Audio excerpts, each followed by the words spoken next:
Bermula bab yang ketiga pada menyatakan menjauh segala maksiat yang zahir. Maksiat ada dua. Satu maksiat zahir, lagi satu maksiat batin. Apa pahala juga? Pahala ada dua. Atau taat pun ada dua. Pertama taat zahir, kedua taat batin. Zahir yang dilakukan oleh anggota kita yang 7. Batin yang dilakukan oleh hati kita. Sama ada taat atau maksiat, kedua-duanya dia menjadikan pegangan hidup manusia. Ada orang yang buat taat, ada orang yang buat maksiat. Kalau taat dengan zahir dilakukan oleh 7 anggota kita tu. Kalau maksiat yang zahir dilakukan oleh 7 juga anggota kita. Yang batin yang dilakukan oleh hati kita. Itu taat yang batin. Begitu juga maksiat yang batin. Tapi pagi atau petang ni kita bicara tentang maksiat yang zahir, yang dilakukan oleh anggota-anggota zahir kita. Anggota zahir kita ada 7 puan-puan ya. Ini kena hafal. Yang pertama mata, yang kedua telinga, yang ketiga lidah, yang keempat tangan, yang kelima kaki, yang keenam perut, yang ketujuh kemaluan. Ada 7 ya. Sekali lagi, yang pertama apa? Dah lupa, penat ngapornya. Yang pertama apa? Mata. Mata tak betul? Mata. Yang kedua telinga. Yang ketiga lidah. Yang keempat tangan. Yang kelima kaki. Yang keenam perut. Yang ketujuh kemaluan ya. Itu 7 anggota yang melakukan dosa-dosa zahir. Sebab itu neraka tu ada 7. Tiap-tiap satu neraka untuk satu anggota yang melakukan dosa. Kalau mata buat dosa, ada nerakanya. Kalau telinga buat dosa, ada nerakanya. Kalau lidah buat dosa, ada nerakanya. Begitulah yang lain-lain 7 neraka. Yang dilakukan oleh 7 anggota badan kita. Baik. Kata Imam Al-Ghazali rahimahullahu ta'ala. Imam Ghazali ni ulama yang terkenal ya. Paling terkenal ialah Imam Al-Ghazali rahimahullahu ta'ala. Apa katanya? I'lam anna dina syatrani ahaduhuma tarkul manahi wal akhiru fi'lu ta'ati wa tarkul manahi huwal ashaddu fa inna ta'ati yaqdiru 'alaiha kullu ahadin wa tarku syahawati la yaqdiru 'alaiha illa as-siddiquna walidzalika qala Rasulullah sallallahu alaihi wasallam al-muhajiru man hajara su'a wal mujahidu man jahada hawah. Artinya, ketahui olehmu bahawasanya agama itu 2 bahagi. Agama itu ada 2 bahagian. Pertama, meninggalkan maksiat yang ditegakkan akan dia. Itu yang pertama, meninggalkan maksiat yang dilarang lah. Kalau tak dilarang, tak ada namanya maksiat. Maksiat tu benda yang dilarang, yang mendatangkan dosa ke mendatangkan pahala. Ya Allah, tak dengar ke mana tadi? Yang mendatangkan dosa ke mendatangkan pahala? Mendatangkan dosa. Itu namanya maksiat, kejahatan berdosa lah tu. Itu sebab ditegak ya. Yang kedua, berbuat taat. ada benda yang disuruh dan ada benda yang ditegak. Maksiat ditegak, kebajikan disuruh. Yang buat baik itu disuruh, yang buat jahat tu ditegak. Kalau buat baik dapat pahala, kalau buat jahat dapat dosa. Itu dalam agama. Orang yang beragama ada yang boleh, ada yang tak boleh kita buat. Itu orang beragama lah. Orang tak ada agama semua boleh. Nak makan apa makan lah, nak buat apa buat lah, nak cakap apa cakap lah, nak pakai macam mana pakai lah. Itu orang tak ada agama. Bagi dia tak ada dosa, tak ada pahala. Seperti orang komunis, seperti orang etis, seperti orang sosialis dan sebagainya. Itu orang tak ada agama. Kita yang ada agama ni, ada yang boleh kita buat, ada yang tak boleh kita buat. Ada yang mesti kita buat, ada yang elok kita buat. Ada yang mesti kita tinggalkan dan ada yang elok kita tinggalkan. Sebab itu dalam agama ni ada 5 hukum. Yang pertama wajib, yang kedua haram, yang ketiga sunat, yang keempat makruh, yang kelima harus. Ada lagi. Yang pertama wajib. Apa arti wajib? Bila dibuat dapat pahala, bila ditinggalkan berdosa. Kedudukannya mesti buat. Seperti apa? Seperti menutup aurat, seperti sembahyang 5 waktu sehari semalam, seperti taat kepada suami, taat kepada ibu bapa. Itu mesti buat. Puasa di bulan Ramadan, mesti buat. Yang kedua namanya haram. Apa arti haram?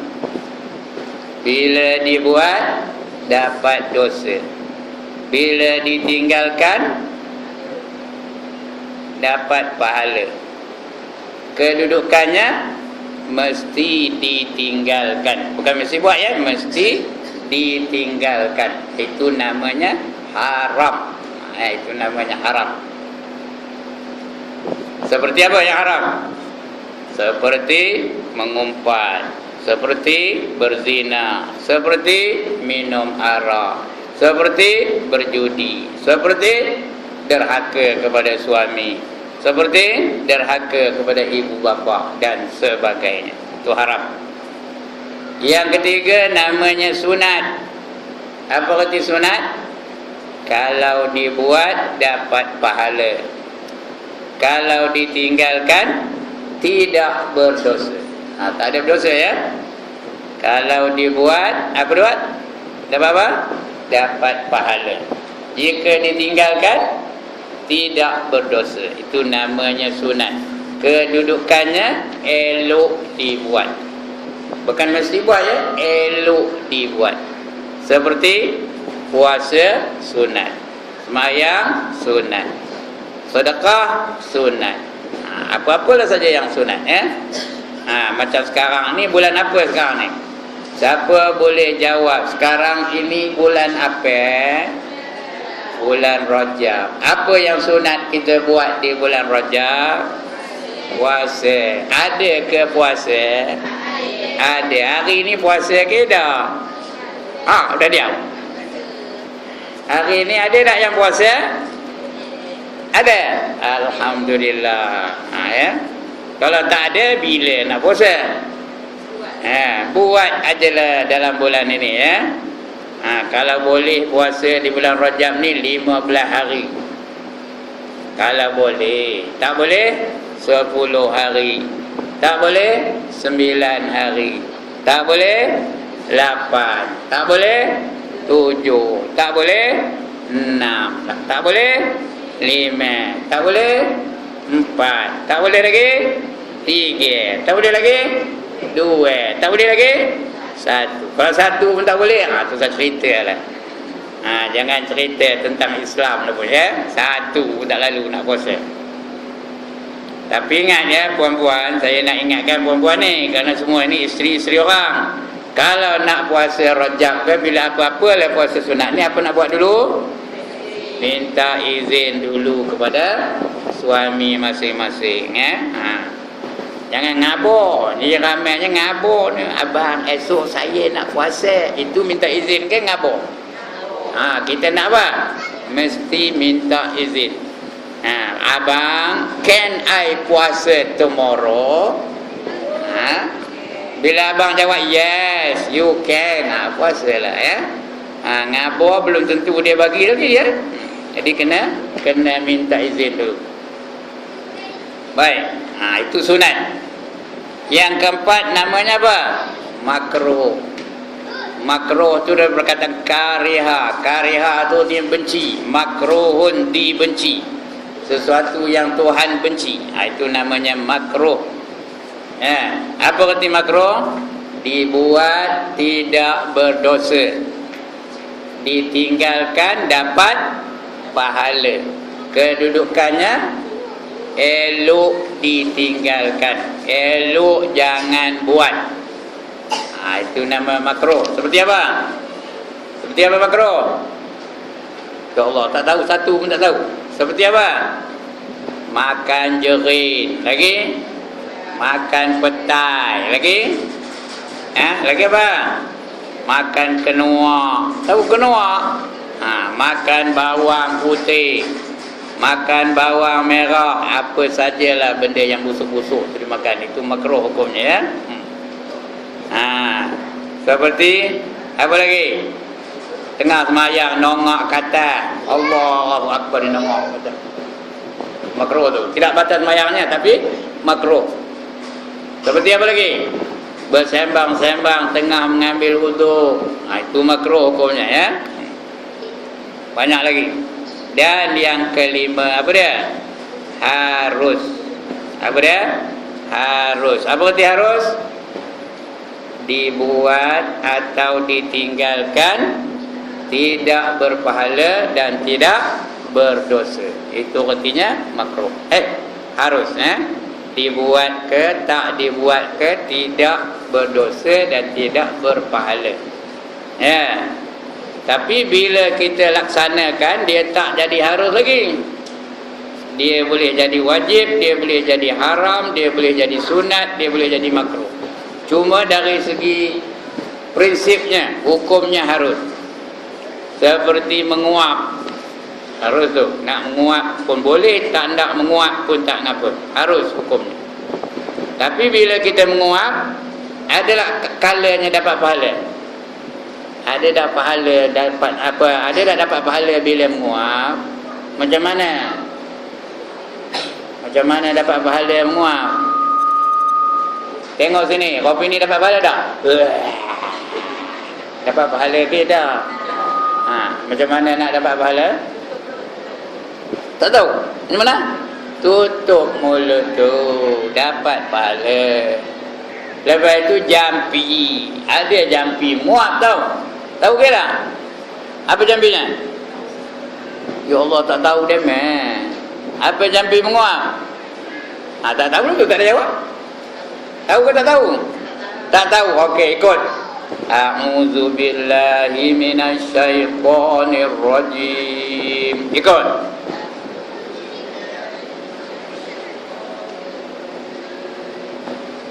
Udahlah tu, itu jampinya. Ya Allah. Ada orang tak hafal angkat tangan. Jadi bila menguap sebut apa? A'udzu billahi minasyaitonir rajim. Dapat pahala kerana menguap tu datang daripada syaitan. Aku minta lindung dengan Allah dari syaitan yang kena rejam. Dapat pahala, padahal hukumnya harus saja. Menguap ke tak menguap ke tak ada pahala, tak ada dosa. Tapi bila dia buat, dia jadi pahala. Tapi kalau tak tutup mulut, jadi apa? Jadi makruh. Jadi makruh. Bukannya harus lagi ya, jadi makruh. Ya. Tak dapatlah pahala ya. Begitulah yang lain-lain. Makan tu. Makan tu harus saja. Kalau makan tu wajib, kejap ni semua orang berdosa belaka sebab tak makan. Jadi dia harus saja. Tapi bila makan, Ada tak cara makan nak dapatkan pahala? Ada kata ada? Ada, baca doa dulu, makan ancur-ancur dulu, gunakan tangan kanan dan sebagainya. Boleh dapat pahala. Itu yang harus. Jadi ini 5 hukum yang Allah tetapkan untuk semua mukallaf, semua manusia. Yang wajib menjalankan perintah Allah. Itu namanya mukallaf, ya, 5 hukum. Baik, ketahui olehmu bahawasanya agama itu 2 bahagi. Pertama, meninggalkan maksiat yang ditegakkan akan dia, dan yang kedua, berbuat taat yang disuruhkan akan dia. Itu nama agama. Agama itu namanya buat yang disuruh, tinggalkan yang dilarang. Itu namanya agama. Meninggalkan akan segala yang ditegakkan itu sangat susah. Maka berbuat taat itu kuasa atasnya oleh tiada seorang. Ini apa artinya ni? Maknanya kalau antara dua tu, meninggalkan maksiat dan mengerjakan perintah, yang mana lebih susah?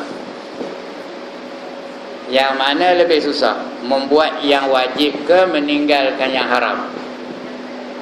Yang lebih susah mana?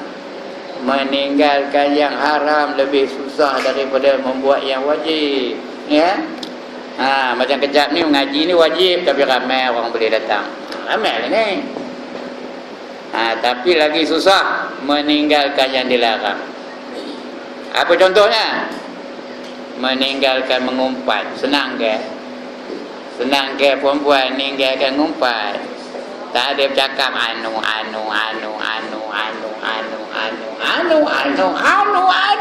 Senang ke?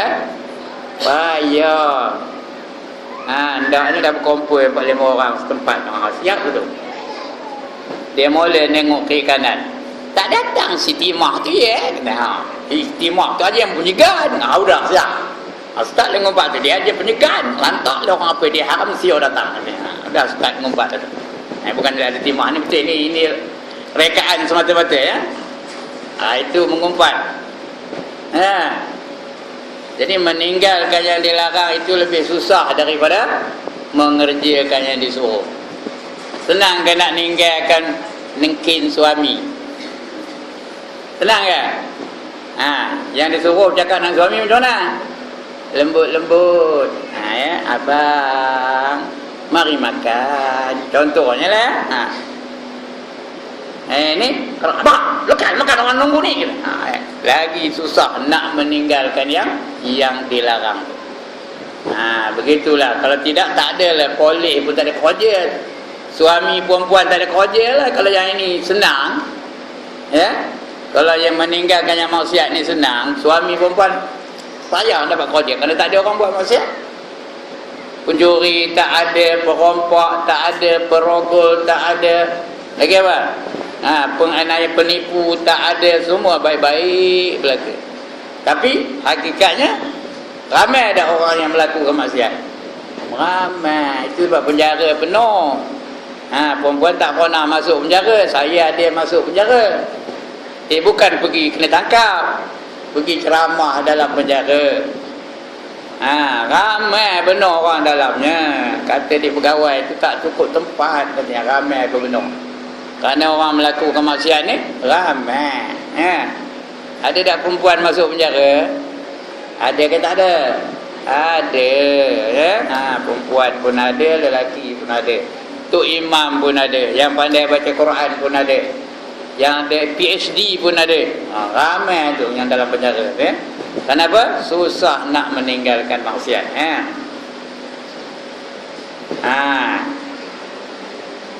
Sangat susah, maka berbuat taat itu kuasa atasnya oleh setiap seorang yang meninggalkan syahwat itu. Yang melazimkan akan maksiat itu tiada kuasa atasnya. Ramai orang tak ada kuasa meninggalkan maksiat, ya. Melainkan siddiqin. Orang yang boleh meninggalkannya ialah orang yang siddiqin. Apa arti siddiqin?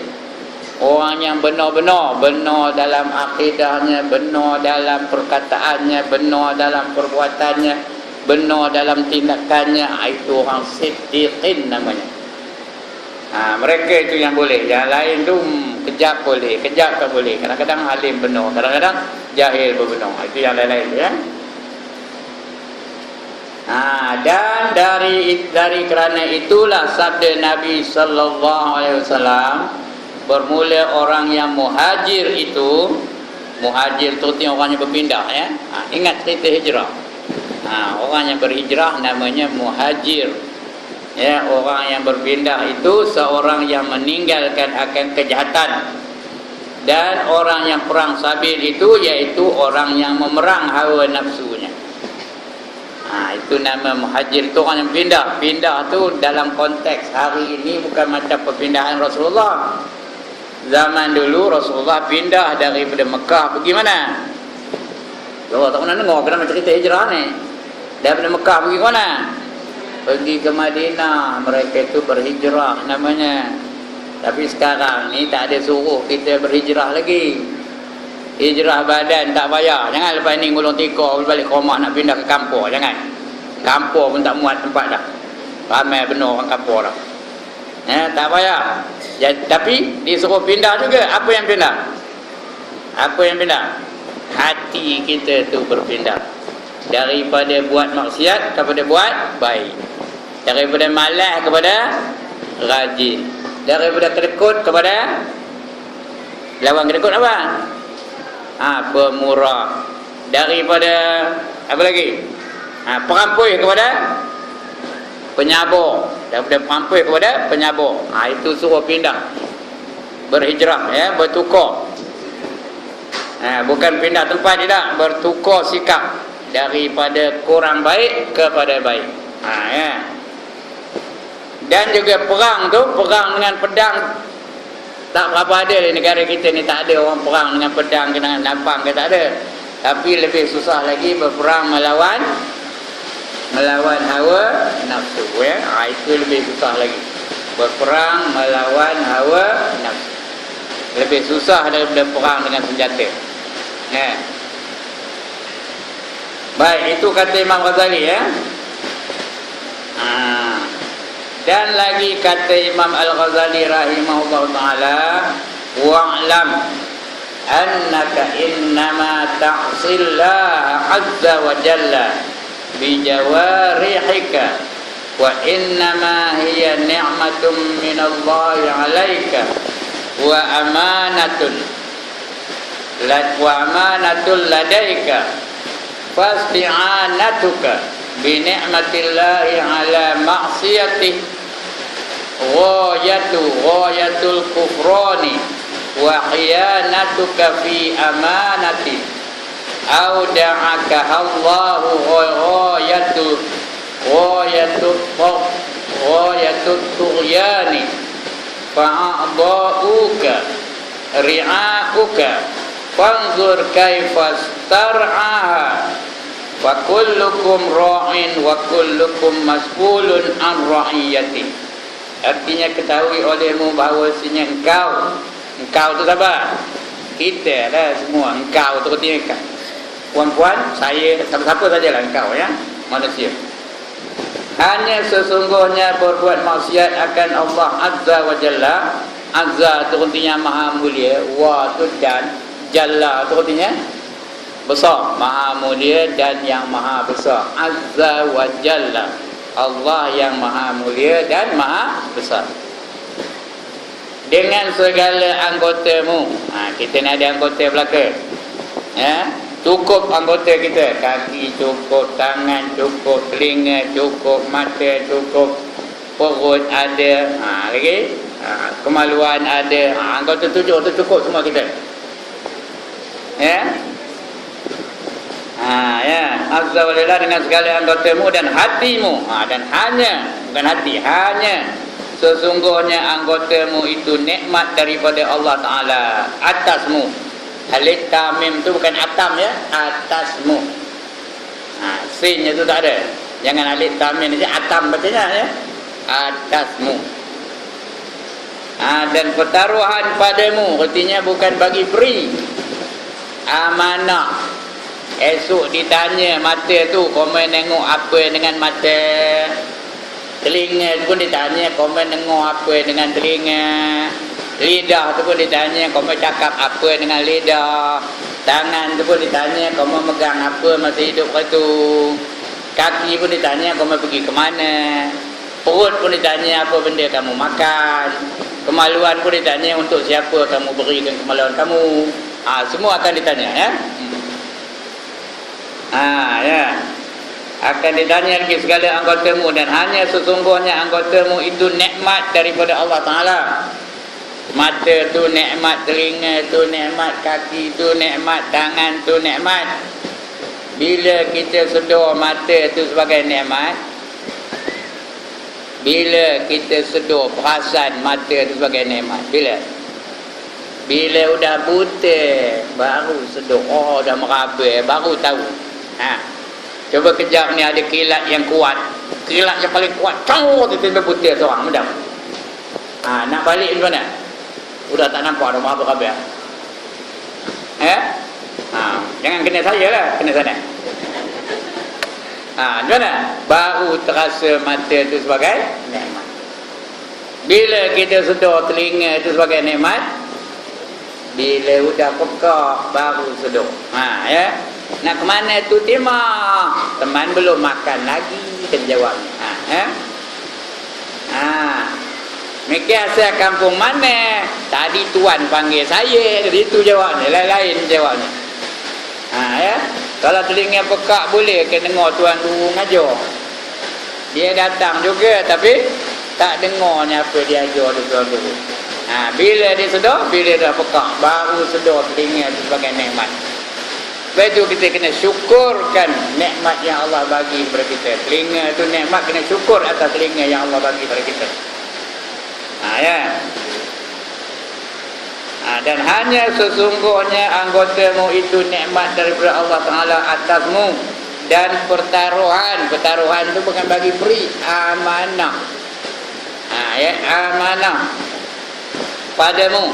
Maka jika engkau perbuat akan maksiat dengan suatu daripada anggotamu itu, maka seolah-olah engkau minta tolong dengan nikmat Allah Ta'ala atas berbuat maksiat. Allah bagi mata, gunanya untuk nengok Al-Quran, gunanya untuk nengok hadis, gunanya untuk menengok suami dan anak-anak, gunanya untuk menengok alat-alat untuk memasak dan sebagainya. Tapi kalau mata itu digunakan untuk menengok benda-benda yang haram dilihat, seolah-olah dia menyalahgunakan nikmat Allah Ta'ala. Allah suruh gunakan mata itu untuk sesuatu, tiba-tiba digunakan untuk benda-benda yang haram. Itu maknanya salah guna. Salah guna mata. Telinga itu mau itu juga. Allah suruh dengar telinga itu apa? Dengar apa? Dengar orang baca Quran, dengar orang baca hadis, dengar tuan guru ngajar, dengar ustazah ngajar, dengar perintah suami, dengar perintah pemerintah. Itu guna telinga tu. Tiba-tiba lain dia dengarnya. Apa yang dengarnya? Deng deng deng deng deng deng deng deng deng deng deng deng deng deng deng. Itu yang didengar. Maknanya salah guna lah tu. Agak-agak berdosa ke dah? Berdosa lah tu, ya. Pasal kita salah gunakan kota. Seolah-olah kita ngambil nikmat Allah tu, kita minta tolong nikmat Allah tu untuk melakukan maksiat bagi kita. Itu yang berdosa tu, salah guna. Kalau kita gunakan ikut yang Allah hendak, itu tak adalah berdosa. Bila salah guna, itu berdosa besar. Ya. Maka yang demikian itu sehingga tu tengok kemuncak, ya. Setinggi-tinggi, ya. Sehingga kufur bagi nikmat. Kufur bagi nikmat tu artinya salah gunakan nikmat. Yang lebih tinggi, yang lebih besar ialah menyalahgunakan nikmat, kufur kepada nikmat. Allah suruh gunakan mata tu tengok lain, kita tengok ke lain. Allah suruh gunakan tangan tu pegang lain, kita pegang yang lain. Allah suruh kaki tu pergi tempat yang sesuatu, kita pergi ke tempat lain. Itu artinya salah guna. Kufur bagi nikmat Allah Ta'ala, yakni menyalahi akan yang dijadikan Allah Ta'ala dengan dia. Kerana segala anggotamu itu dijadikan akan dia kerana berbuat taat kepada Allah. Semua anggota kita tu Allah jadikan untuk berbuat taat kepada Allah. Jangan buat sesuatu yang menderhaki Allah Ta'ala. Jangan jadi derhaka kepada Allah dengan sebab anggota yang Tuhan bagi pula tu. Tuhan dah bagi mata, tiba-tiba kita derhaka kepada Allah dengan mata tu. Tuhan dah bagi telinga, tiba-tiba kita derhaka dengan Allah dengan telinga kita tu. Sedangkan Allah bagi percuma pula tu, bukan minta sewa. Kalau Tuhan minta sewa macam lalu ke mayurnya. 2 kupang sejam mata tu sebelah, 2 kupang sejam macam lalu mayur. Berapa jam kita pakai mata tu? Sehari 24 jam. 2 mata 4 kupang. Sejam 4 kupang. Sehari berapa jam? 24 jam. Jadi kalau sehari berapa kena bayar? Budak tak tahu ngira kita main ni. 4 kupang sejam, 24 jam berapa? RM9, 6 kupang. Itu baru mata. Itu baru mata. Telinga lagi RM9, 6 kupang. Kaki lagi RM9, 6 kupang. Ada berapa anggota? 7 anggota berapa? RM9, 6 kupang. Berapa sehari? Dekat RM10 sehari. Lalu mayarnya RM10 sehari. Bagi peri je. Mujur Tuhan tak minta sewa. Sebab itu kita kena gunakan nikmat Allah tu di jalan yang disuruh kita gunakan. Jangan salah gunakan, Maka yang demikian itu menyalahi akan yang dijadikan dengan dia. Inilah makna kufur di sini. Itu namanya kufur. Kufur tu artinya salah guna. Kufur nikmat, salah guna nikmat. Kufur nikmat.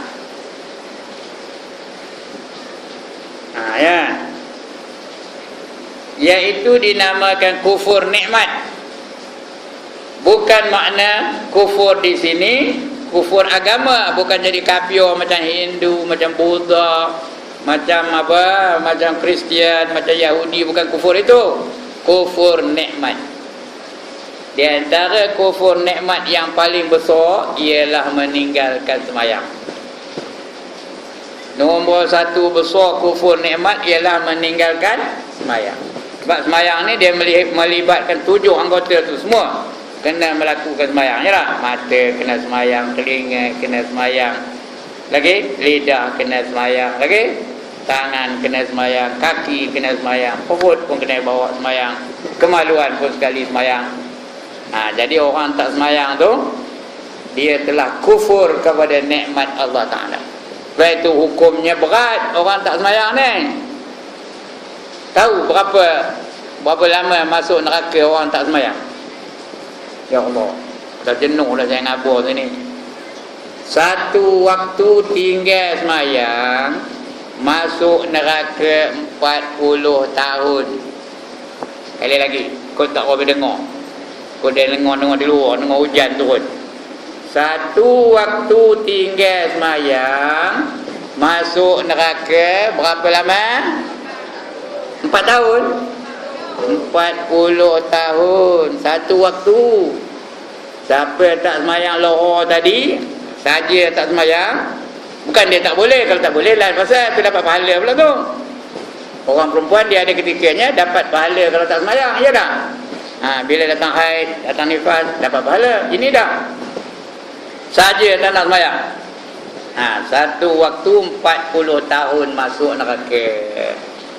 Kalau 40 tahun masuk neraka, ikut kiraan dunia berapa tahun? 40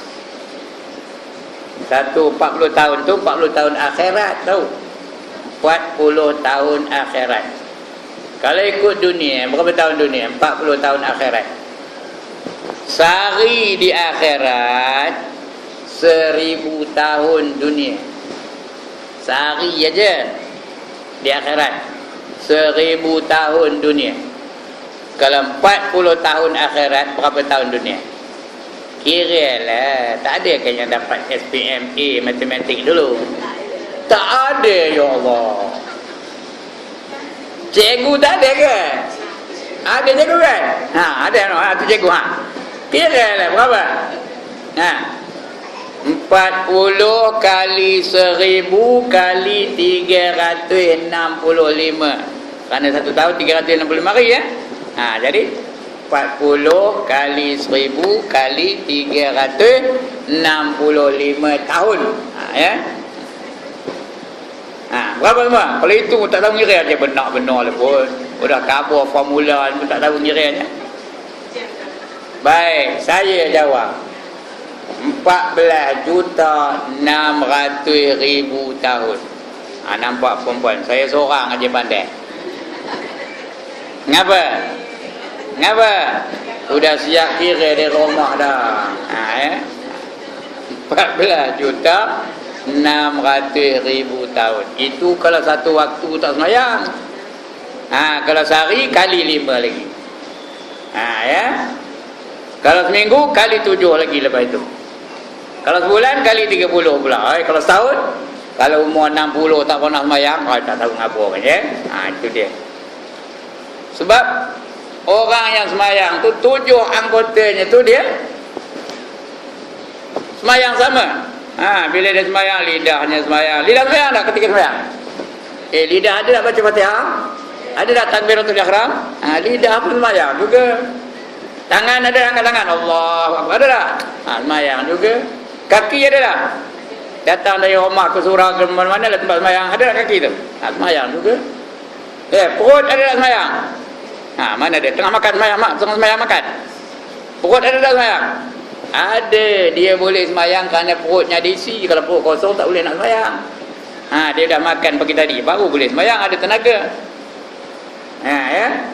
Seluruh anggotanya semayang juga. Ya, sebab itu kesalahan besar ialah orang yang meninggalkan sembahyang. Sebab dia kata as-salatu imaduddin faman aqamaha faqad aqamaddin wa man tarakaha faqad hadamaddin. Sembahyang itu tiang agama. Barang siapa mendirikannya maka dia telah mendirikan agama. Dan barang siapa meninggalkannya maka dia telah meninggalkan, dia telah merobohkan agama.